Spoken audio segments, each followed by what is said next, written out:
الحمد لله المتصف بالجلال والكمال، وأشهد أن لا إله إلا الله وحده لا شريك له الواحد الكبير المتعال، وأشهد أن نبينا محمدًا عبده ورسوله المبعوث بخصال الجمال.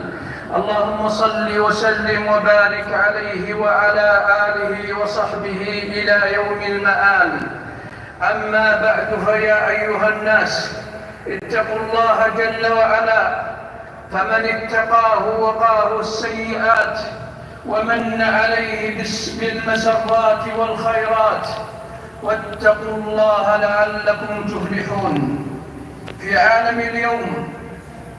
عالم اليوم وقد تلاطمت من كل جانب الأخبار والمعلومات إلى أسماع الناس وأبصارهم وقلوبهم، وتدفقت عليهم سيول من الأطروحات في شتى المجالات، فإن المسلم في أشد الضرورة إلى المرتكزات التي يضبط بها جوارحه ويجنبها أسباب الانحرافات والزلل، وذلك من منطلق قطعيات الشريعة ومقاصد وأصول الدين.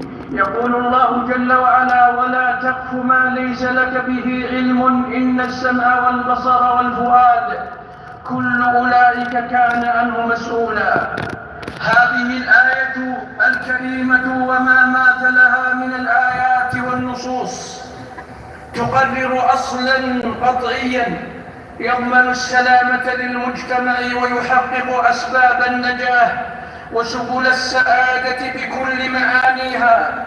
إنه أصل منهج المسؤولية الكاملة على كل مسلم، أما استعمل فيه سمعه وبصره وفؤاده من خير أو شر، ما يلفظ من قول إلا لديه رقيب عتيد. وقال صلى الله عليه وسلم: كفى بالمرء إثماً أن يحدث بكل ما سمع. رواه مسلم.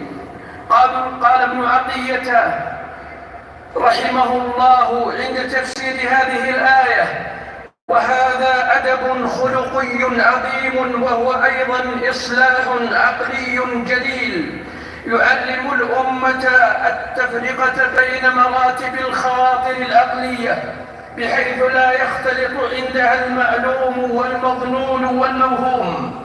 ثم هو أيضا إصلاح اجتماعي جليل يجنب الأمة من الوقوع والإيقاع في الأضرار والمهالك من جراء الاستناد إلى أدلة موهومة. انتهى